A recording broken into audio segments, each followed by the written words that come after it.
മഹാനായ നബി സല്ലല്ലാഹു അലൈഹി വസല്ലമ തന്റെ പ്രിയപ്പെട്ട പേരക്കിടാങ്ങളായ ഹസൻ ഹുസൈനിനെ ചേർത്ത് പിടിച്ചുകൊണ്ടിടക്ക് പറയും, അല്ലാഹുമ്മ ഇന്നി ഉഹിബ്ബുഹുമാ, അല്ലാഹുവേ ഇവരെ രണ്ടാളെയും ഞാൻ ഇഷ്ടപ്പെടുന്നുണ്ട്, ഫഅഹിബ്ബഹുമാ, അല്ലാഹുവേ നീ അവരെ രണ്ടാളെയും നീ ഇഷ്ടപ്പെടണേ.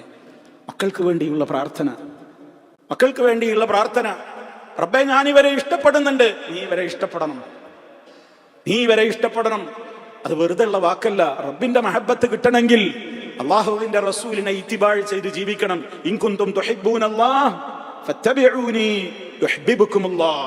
അല്ലാഹു നമ്മളെ സ്നേഹിക്കണോ, അല്ലാഹു അയച്ച അല്ലാഹുവിന്റെ റസൂലിന്റെ ആ മാർഗത്തെ ഫോളോ ചെയ്തുകൊണ്ട് ജീവിക്കണം.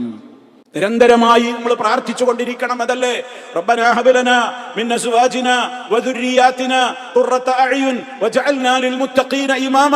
എത്ര തവണ നമ്മൾ കേട്ട ദുആകളാണ്. നമ്മൾ എത്രത്തോളം ആത്മാർത്ഥമായി അതൊക്കെ പ്രാർത്ഥിക്കുന്നുണ്ട്.